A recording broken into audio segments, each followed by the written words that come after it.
and gentlemen, when we say we've saved the best till last, we mean it. Today we have Richard from Fervience, a specialist agency that looks at online media, IT, and how to get the best for your customers utilizing social media. So could we please give a very warm welcome, a live at the counter welcome to Richard. Thank you very much. How many people, I've got to ask this question, how many people here have a personal Facebook page? Quite a few of you. So then I have to ask the question, what do you do? Why do you have a Facebook page? Anyone want to shout out? Why do you? Keep in touch with people? Anyone else? Sorry?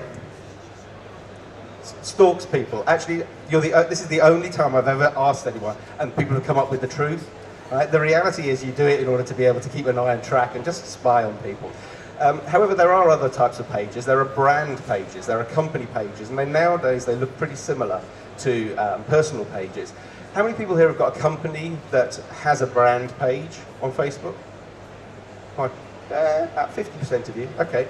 So what I'm going to do is I'm just going to talk you through some of the things that I think are good about having a Facebook page, and also how you can kind of pimp that Facebook page to get the maximum amount of benefit out of it. I think the first thing we probably need to get a grip on here, though, is that I actually don't think, if you have a company, I don't think it's really possible for you to not have a Facebook page now. Okay? It's such an important media platform. 1 in 4 page views in America happens on Facebook. And in the UK, we're moving in that direction. So if you think you need to have an online space, Facebook is probably going to be one of those areas where you need to be able to have a presence. Most of the big brands out there are doing this kind of thing. This is the Tesco page. You know, this is not really very good, in my opinion. It's kind of okay. What have we got? We've got what looks like about just over 500,000 people kind of followed that, which for Tesco is probably not that great. Okay. Then you've got, is there anyone here from Bridge Convenience Store? Thank God. Okay. So this is how not to do it. So here we've got a kind of fairly standard Facebook page. The only problem with this is that the person behind the counter who's been going on Facebook and has been playing various games has been winning prizes on Facebook. And that's now being shown up here. Okay, so Bridge got 5 in a row and won 20 coins in Slotomania. Right? So obviously, just having a Facebook presence doesn't necessarily mean you're going to get the maximum amount of bang for your buck. So how can you make more of this? This is the sort of thing that I would recommend people. This is Magnolia Bakery in New York. Looks very nice. Just a couple of good photographs really begin to say the presence. Here we've got just over 50,000 people following this. So that, just so that people understand what I'm talking about by following. If someone decides they want to like your Facebook page, it means that every time you update something on that page, it is broadcast to everyone that likes you. So it's one of the best forms of marketing, okay? On their page, their personal page, your update will land, and they have the potential for being able to see that little piece of marketing. There are various ways of being able to make the most of your Facebook page. We talked about using some photographs, making sure you have kind of regular updates. I thought I'd introduce you to this particular site called App Bistro. I think I've got a thing there. Can people see that? appbistro.com. What App Bistro allows you to do is to plug in different types of applications into your Facebook page to make more of it. An example would be, what I did here was I did a little search, apps for local businesses. There's a whole series of ones here, including coupons. How many people here have thought about introducing coupons or do have coupons introduced for their store? One person, two. I bet you, if you have a store, you're probably thinking, I wish I could do a bit more of this. So this is an app here. It's free. You connect your Facebook page with this app, and it gives you the ability to be able to serve coupons out to the people that have liked you. Why wouldn't you want to do that? Okay, so what I'm going to do is I'm going to go through a series of techniques to use, and then I'm going to talk about a number of principles. And these are essentially marketing principles, but they're the sorts of marketing principles that are really, really powerful within the social space. So the first of these principles is this. Does anyone recognise this band? It's not the Sharptons, no. Close. Stone Roses, exactly, yes, Stone Roses. For those of you not hip enough to have been around the cult music scene in the 90s, this is the Stone Roses. They've just reformed, so you still get a chance to hear them play. Now, my wife went to the last concert of the Stone Roses, and she came back and she just used to go on and on and on about it. You know that concert that was the last one with the Stone Roses? I was there. The concert, that last one, I was there again and again and again. And then you had to stop her and say, well, what was it like? Yeah, it was rubbish. Probably why they broke up, okay? But the reason why she told that story was because she only realised after the ringing in her ears had dissipated that there was something special about it. The fact that it was the last.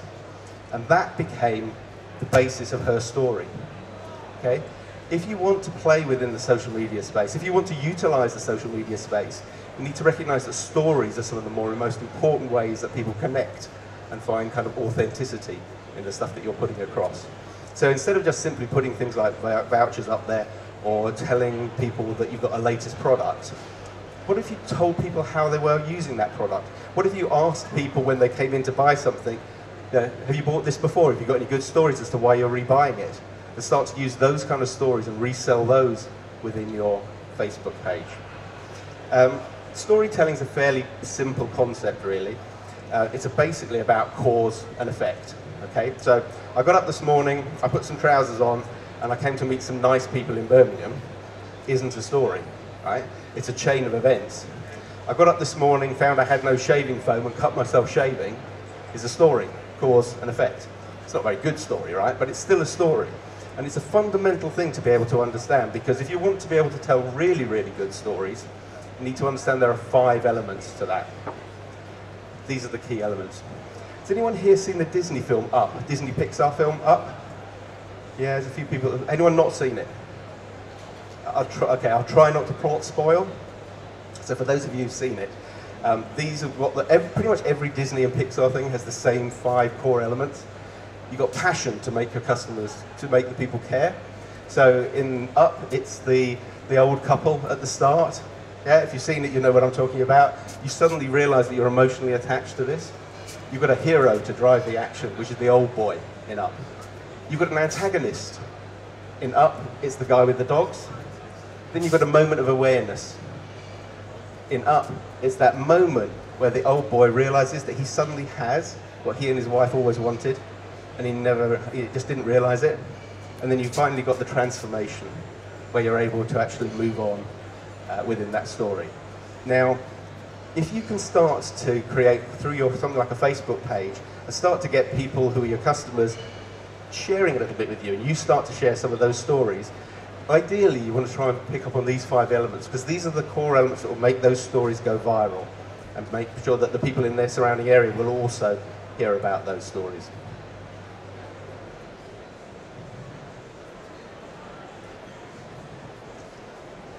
Okay, so the thing about Facebook is it's got an immense amount of potential and so many different layers to the things that you're doing. And the common question I always get asked is, okay, I can create a Facebook page, but how do I drive people to connect with it? This is how you drive people to connect with it. Now, I'm afraid because we've got quite a small screen here, it's not going to show you very well, so I'm going to have to talk you through it. People are probably familiar with this as a fairly standard Facebook page. This is what's called the wall, yeah?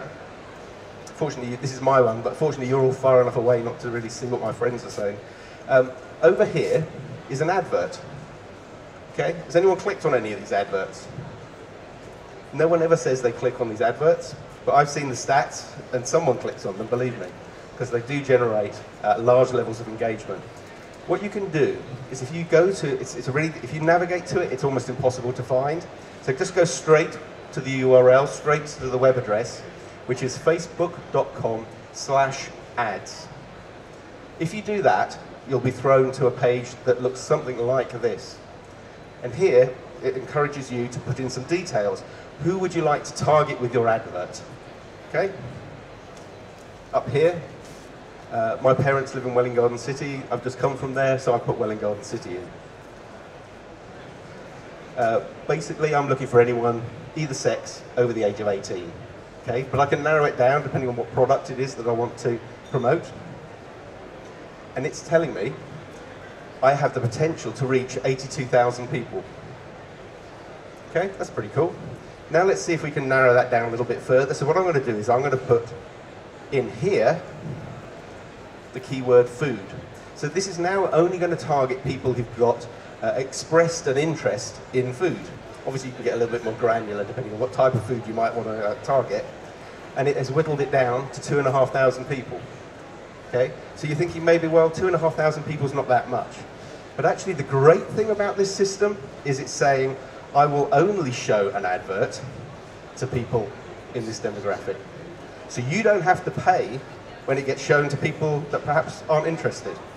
And you can get really quite granular because just think about the amount of information everyone's putting in day after day into Facebook. They're using that in order to create this ad platform that allows you to be incredibly targeted. Okay? So the potential for you to be able to connect with people in your locale is really, really strong.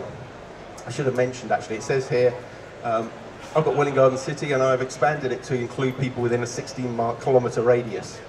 And you can expand it further and further if you want.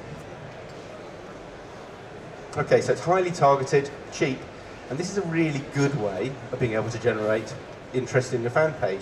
There's always a tendency to say, well, you know what I'm going to do? I'm going to put an advert for my business, or I'm going to direct them to my website. My experience of this is that you will get much more effectiveness if you keep them within the platform itself. So you direct them to the fan page that you're kind of creating.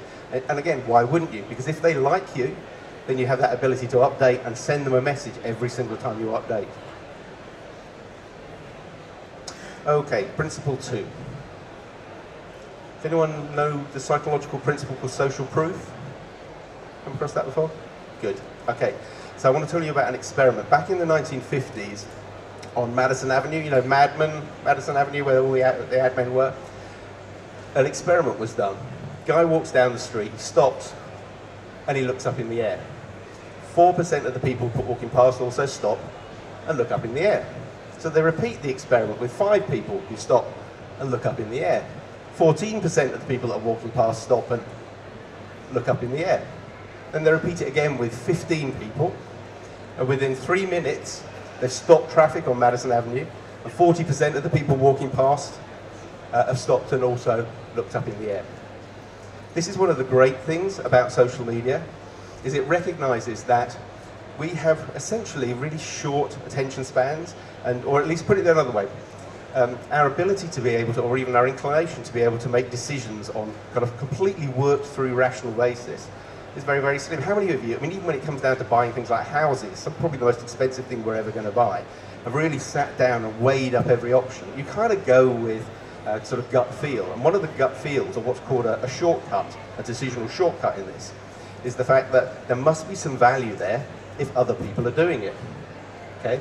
Actually, more importantly, it's not just the fact that other people are doing it, it's other people like me are doing it. Okay?